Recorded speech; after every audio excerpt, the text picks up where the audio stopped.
Welcome to the Lekker Rugby Pod, where we're going through position by position. And my friend and your friend, Andre Pretorius, is joining us. How's it, Andre? Harry, good to be back. Nice to speak to you.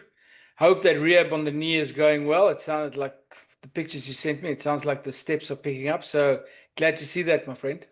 Yeah, I went up and down stairs yesterday. It's a big moment. Listen, you were in Japan, which ordinarily, I don't know, 25 years ago, you'd think, well, that's kind of far out of the center of the universe of rugby. In fact, when I looked at the results and the team sheets of these playoffs in League One in Japan, you're getting to watch front and center Louis de Jager and Quagga Smith and Jesse Creel and Damien Delende. It must be interesting to watch these games through the lens, of both local but also South African eyes. Harry, I think the nice thing within that is to see how reliant these teams are on these players, but also to kind of take a step back and just view it from their perspective. And these players know how reliant these teams are on them. They don't take it for granted. They work just as hard, if not harder. I mean, we have Rory Arnold in our side who started with us in a Division Two, went to Division Three, back to Division Two, and his professionalism just never seemed to die down. It seemed to pick up. If you had to look at him prepare, it never looked like he was in a Division Three team. And the same with a guy like Malcolm Marx and Louis de Jager, which I watched playing today. And a very interesting story where the one scrum where there was reset after reset and they came up and I could see Marx looking through the front row of Panasonic and obviously Louis de Jager's in the second row, and I could just see him saying Hukum ni, Hukum ni. So obviously there was some banter going on there, and that was just great. It's just great to see. And also with every team or coach I speak with that has got South Africans in them, doesn't matter which division, there's such big love for the South African players and the way that they conduct themselves and the team men that they are within those teams. Yeah, and to be fair, if Malcolm was trying to look at Lewitt, it'd be easy to find him because he's always ahead above everyone else. Lewitt is actually one of the great stories, and we're doing in this series, we're counting down from 15 to 1. So we're about to get into locks, by the way. Today we're going to go open side flanker. But Lewitt is one of the great stories that's low, under the radar, low key, because a line out caller, one of the best gain line carriers in the world, and on his day, with injuries bedeviling guys like Eben and difficulties of having a guy like Ruan Nortia call a line out, in Eden Park against the All Blacks. If Lewitt can get healthy, stay healthy, get that shoulder right, and he's a 60 cap Springbok, it changes some of the dynamics. So we're going to get into that next time. We've been talking about loose forwards, which is a subject near and dear to my heart. Most of my rugby was played at either 8 or 6. And the thing is about these loose forward positions, a lot of 7s can play 8. A lot of 8s can play 6. A lot of 6 play 7.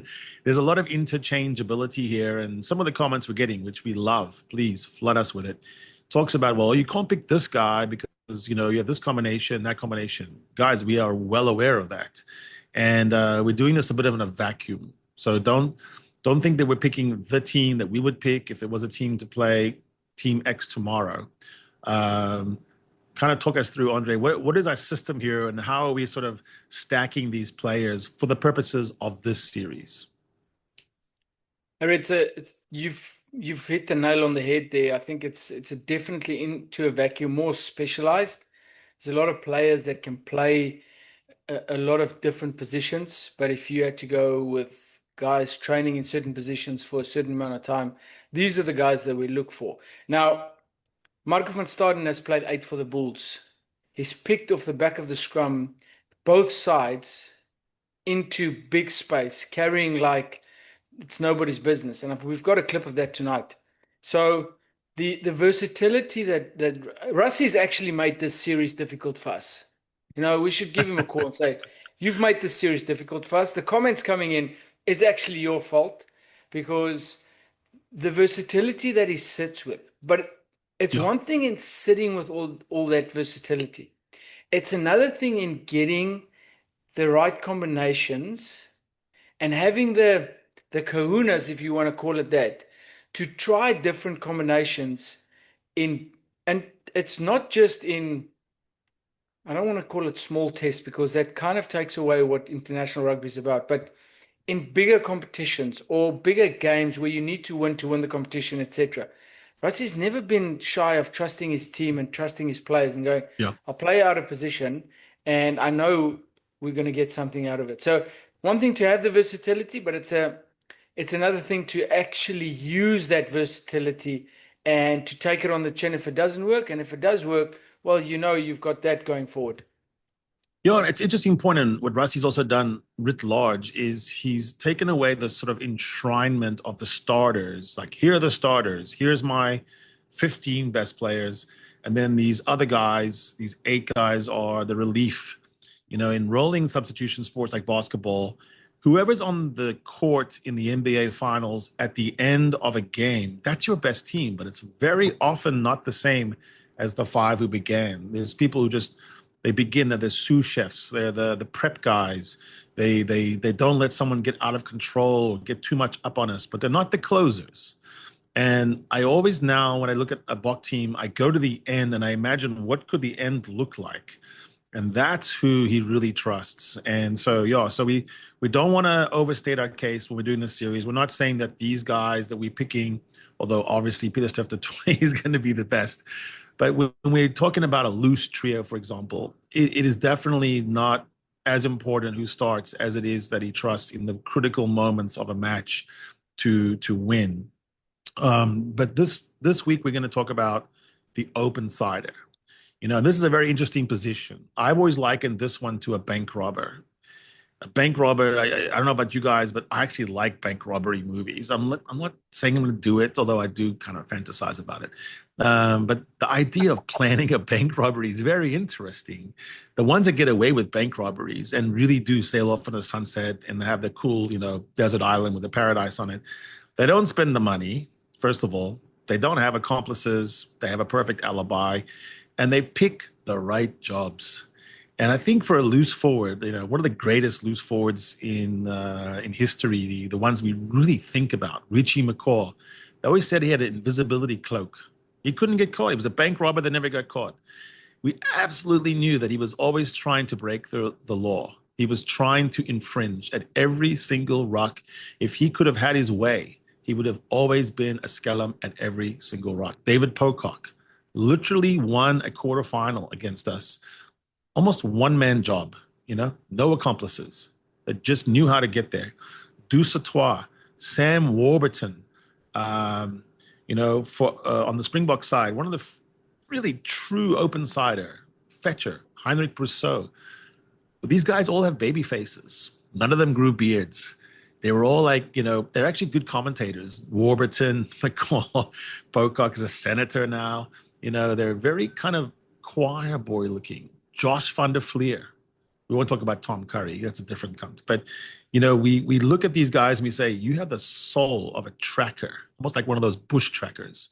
You've got a wild dog inside you, but a face of an angel.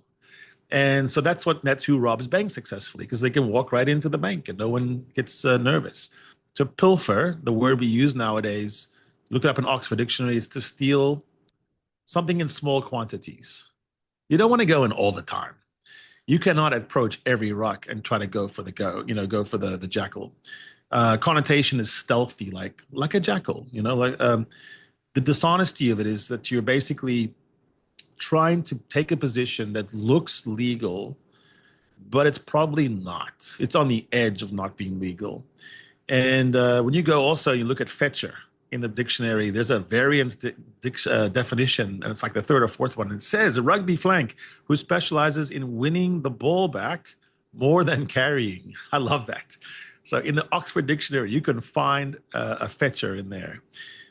Not every coach, Andre, likes or endorses the idea of having a proper Fetcher. Argentina famously just throws big boys out there. Kremer, Pantera, Gonzalez. Who's the Fetcher? No one.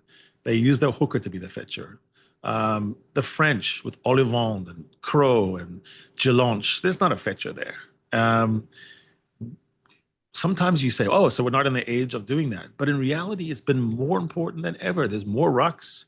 There's a higher degree of keeping those rucks safe. That means every time you do turn over the ball at a ruck, it's even more significant because the attack coach has to think one more phase, one more phase. The fly off has to make a call, one more, one more. But if you keep doing that and you get pilfered, none of it meant anything. You just wasted all that energy. You got turned over anyway, and now they get to enter your 22 with a kick.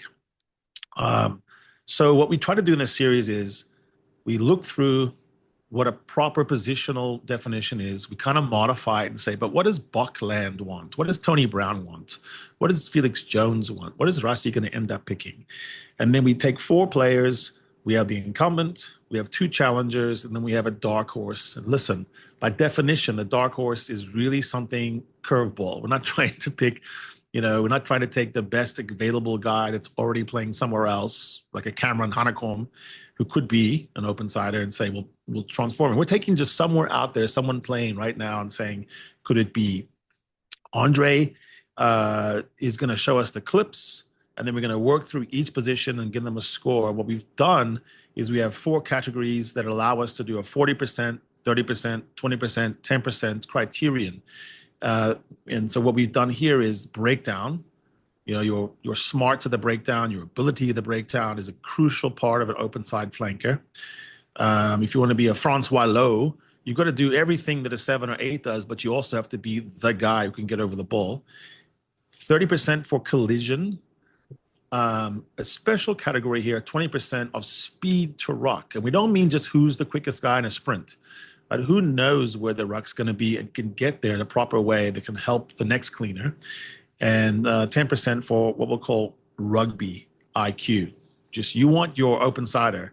And when you list these guys I just did at the great open siders recently, Pocock, Francois Lowe, Warburton, Dusatois, McCaw, Josh van der Fleer, come on, these guys are really smart. These are the guys you expect to be senators and airline pilots after they retire.